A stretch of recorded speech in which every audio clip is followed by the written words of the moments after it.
We're glad he's here.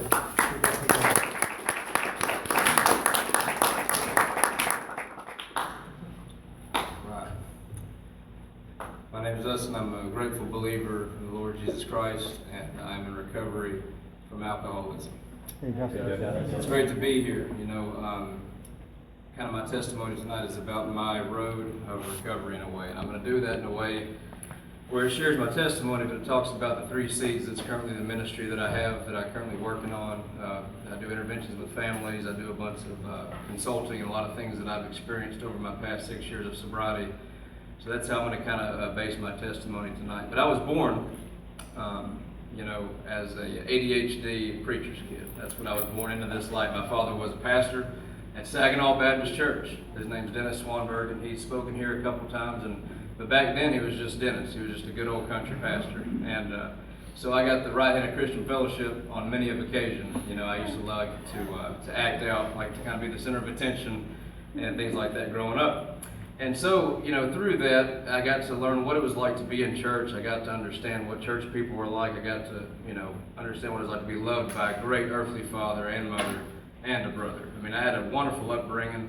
I didn't have to go through the struggles that some people have to go through of a bad upbringing or any type of verbal abuse. I was always praised. I was always whipped, of course. I was always disciplined when I needed to be. But I always experienced that love and comfort of being home. Like probably better than I could ever imagine, I guess. It was October 1st, 1992 when I got saved on a trampoline in Western Louisiana. I guess I got too high up and I started feeling that, I needed to get, a little bit more with where I was going. But I got saved that night. The Lord came into my life. I accepted Christ into my life that night. Now, I didn't need Christ at the time. I wasn't put in a position where He's the only thing that I had. I just realized that I was a sinner, that I need to be saved, right? And so after then, I was saved. After then, I learned more about what it was like to be a Christian, going to church, being a preacher's kid. Then, after a couple years later, after 1995, after my dad did his last pastorate in Western Louisiana, we moved back here to Texas. And that's when he became the America's Minister of Encouragement. He had a TV show. He started traveling, speaking.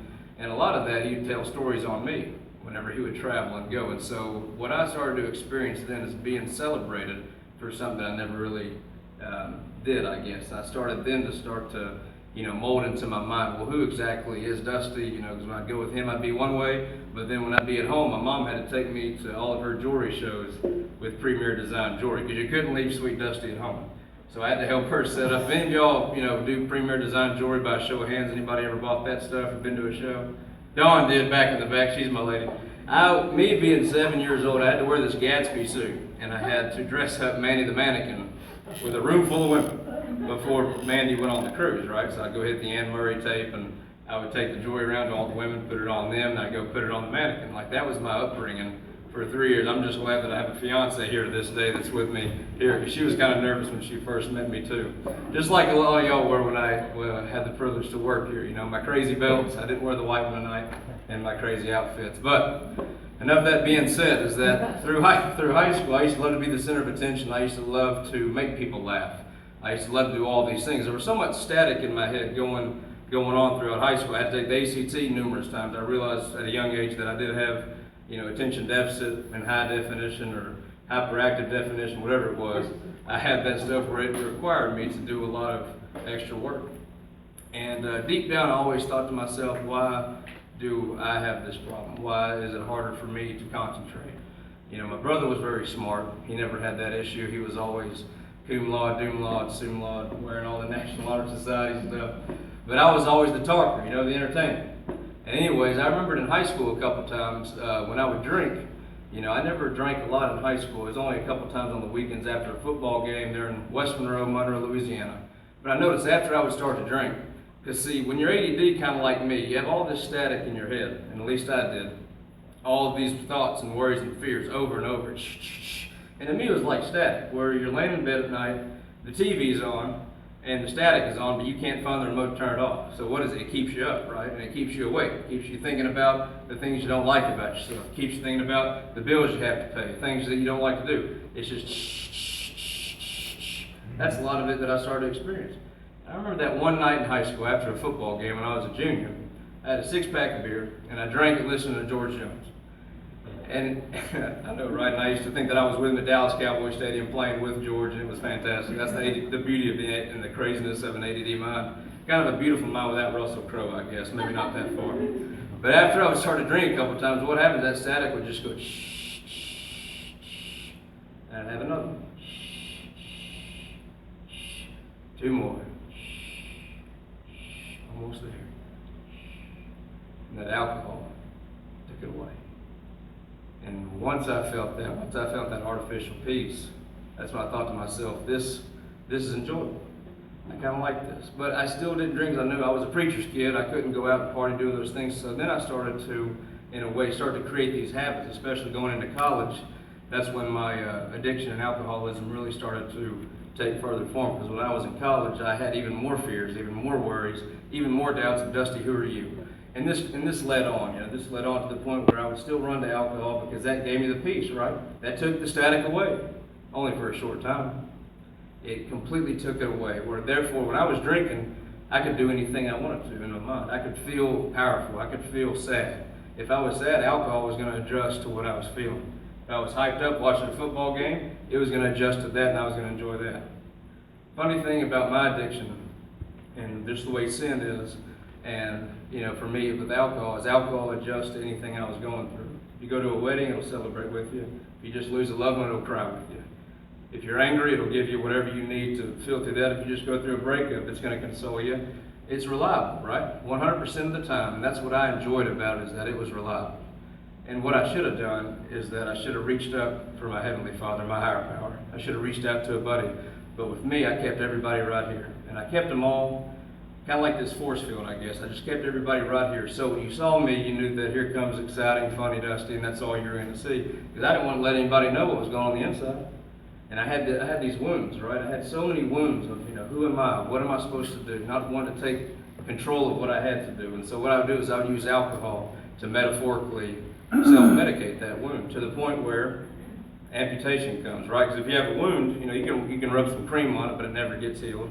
I'd go to church, or I'd hang out with some Christian buddies for a while, and I'd feel good. I'd say, okay, we're going to take care of this problem. We're going to take care of it. Don't worry. Me and you, Lord, it's okay. We're going to take care of it. But I never cut it open. And cutting it open for me meant to express it. Just like we talked about in the steps here at Celebrate Recovery. Confess it to somebody else. Admit that you're powerless. I didn't want to fully admit that I was powerless, because I deal with the feelings. I don't deal with the facts. Me as an alcoholic, I deal with the feelings, not the facts. So keep rubbing on that cream, keep drinking, keep getting things I didn't want to, came to the point of my amputation.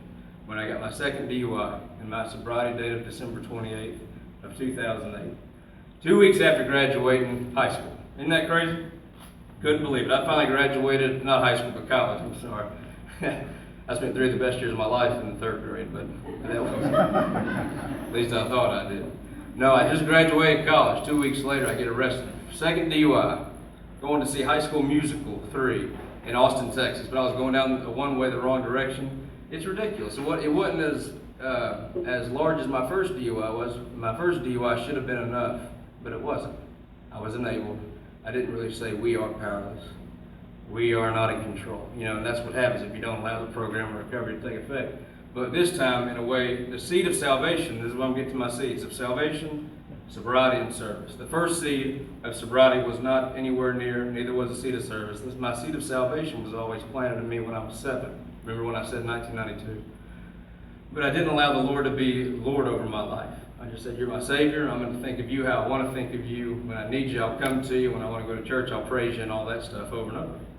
But when I was sitting in that jail cell for that 24 hours, and I was like, oh my gosh, here I am. Dennis Swanberg, son, America's Minister of Encouragement. I was a defensive football coach back home with my brother, with the Robertson boys. I mean, Dusty, we're just 2 weeks out of college, man.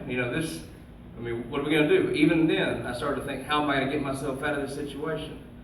And then a large gentleman walked in the door. Because in 24 hours, you're supposed to be held and they come release you. So I was thinking the whole time, what am I going to tell my parents? What am I going to tell people?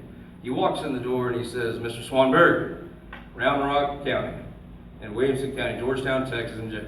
And I said, yeah, that's me. As I'm walking towards him, he stops me and he says, what's your jumpsuit size? I said, excuse me? He said, what's your jumpsuit size, boy? I was like, what do you need that for? I said, I'm getting out. He said, no, you ain't getting out. I said, my parents ain't come, my dad hadn't come. He said, nobody came. I was like, so what does that mean? He said, it says that means you go in. I said, go in where? He said, you're going in. I said, for how long? He said, we don't know. He's just like, you're on the list. Nobody's come. You're going in. And right then and there, whatever was behind these ribs that had a heart in it went to the very bottom. Because nobody came to get me. Get on the phone with my dad. I said, hey, and then I'm starting to feel the whole shaky effectiveness of being powerless, of not having anything. I said, are y'all coming to get me? He said, no, me and your brother drove from Monroe to come pick you up. And the Lord said, if I love you, I got to leave you in there for a while. I said, well, when y'all coming to pick me up? He said, we don't know. We'll let you know when we know. And he got the phone. 9 days I stayed in there. 9 days. Came off the detox, the shakes, everything. And the Lord revealed himself to me in a way that I never had seen him before. Because for the first time, the Lord said, you're going to stop trying to tell me what I'm going to be for you, and I'm going to show you who I am. Because that is the only dadgum thing I had in this world was him. Nothing else. Completely powerless. And all I had was him to look up. Nothing. Isn't that crazy how that happened? You know, he finally revealed himself to me when I didn't have anything left, but I had the one thing, all that I needed was him. And little did I know that I was about to engage on that road of recovery, or that road of sobriety. I went to California for 2 months, and that's when I went to my very first Celebrate Recovery meeting. Was out in California at Saddleback. Some of y'all been there for the big old Hershey tents. You know, I was thinking about chocolate when I walked in. That was the first time I went to Celebrate Recovery. It was the first time I ever got to worship, you know, and talk about Jesus Christ, along with all the other meetings we went to. Isn't that strange? Then how, of course, a couple years later, the Lord would call me out here to First Baptist Dallas to be working and helping Miss Pam, Jim and Joe and Chris and Don and Rich in Celebrate Recovery. You know, and so the slow blessings that have come in my life have been hard. I had to admit that I was powerless. I had to realize that only God of my understanding, Jesus Christ, could restore me to sanity. I had to turn my will, my life over to him, which I thought I'd done before, but I never turned my will over to him. Dustin Swanberg. I was like, well, what am I going to do? I've done a bunch of crazy things in the past 6 years. I've lived in California, and then I lived in Tennessee. And that's when I started working the steps. They said, get a sponsor. I said, who's that? You know, the only sponsor I knew of was on those NASCAR races, you know. I said, okay, I guess I'll get one of those. You know, I had to do my moral inventory with him. That wasn't fun. That took 4 weeks. You know, and then another 4 weeks just to go through it. Then I had to confess to him, to God, you know, about those. And I had to ask for him to remove my defects of character, remove my shortcomings. And I had to make a long list of all the people that I had harmed. And step 8, then I actually had to go out and make amends to those people. Continue to take inventory. And then my spiritual awakening as a result of those steps came when I got called into the ministry in 2010. When I went to go be a youth pastor in Mansfield, Texas. In 2010, after living in Tennessee.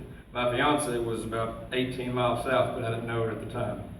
You know, it took a long time to me to finally get to that point. So from Tennessee, moved to Mansfield. Then I moved back to Tennessee. Then from Tennessee, I moved back to Southwestern Seminary. Then I went and worked at Prestonwood. And then from Prestonwood, I went to New Orleans. Then I went from New Orleans back up here, worked at First Baptist Dallas. Now I'm living in Arlington, and I'm going to get married, live in Burleson.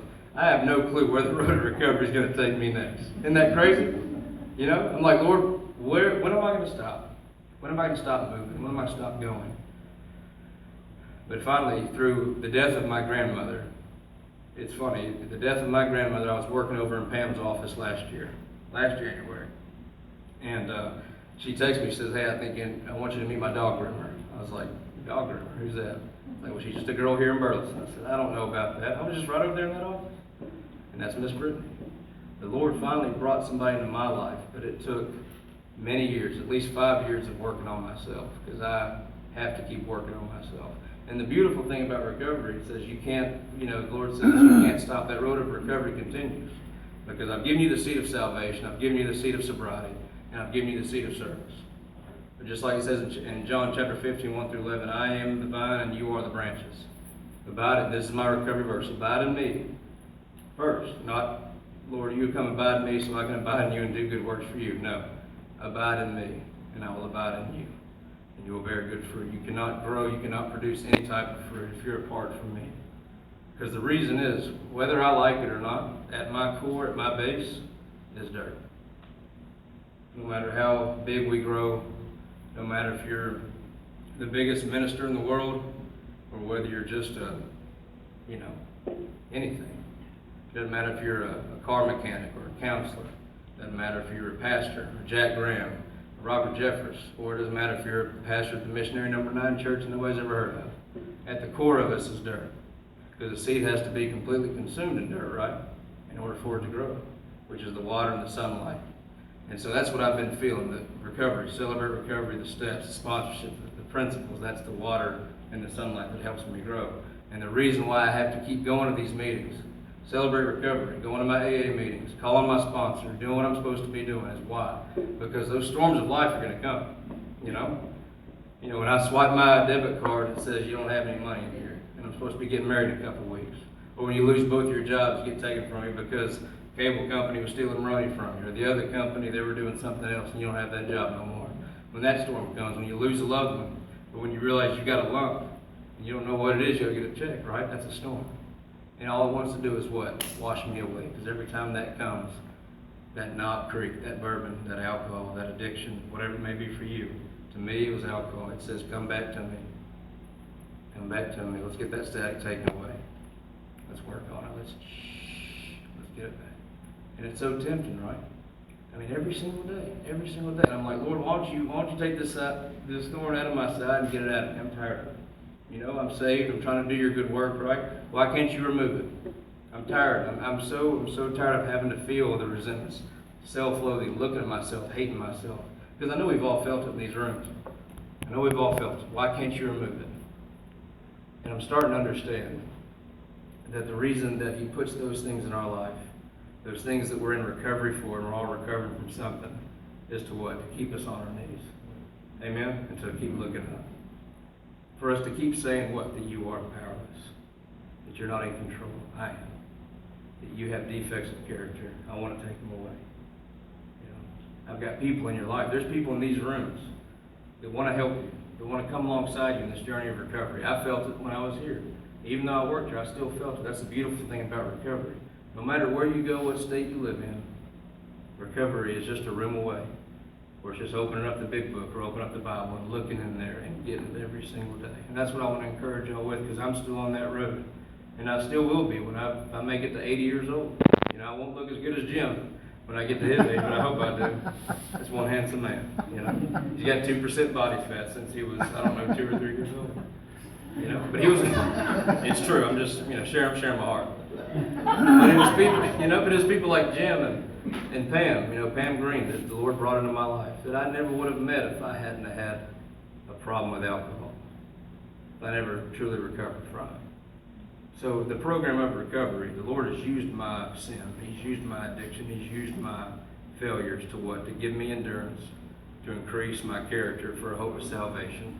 And that's what I want to leave you with, Romans 5:3. Romans 5:3 says, the trials and tribulations you go through give you hope for the endurance of your character for what? The hope of salvation. And the very last thing, sorry, I made it deal, I had one more. Galatians 6:9, it says, do not get tired of doing what is right. Do not get tired of doing what is good, for in time you will reap the benefit if you don't grow weary. Recovery is hard. It's hard to stay in it. It's hard to keep going to that step study. It's hard to keep going to CR. It's hard to keep talking to your sponsor every day, but I want to encourage you to keep doing that, because it's a beautiful life, and I'm right there with you. It's one day at a time. God bless you, and thank you so much for letting me share.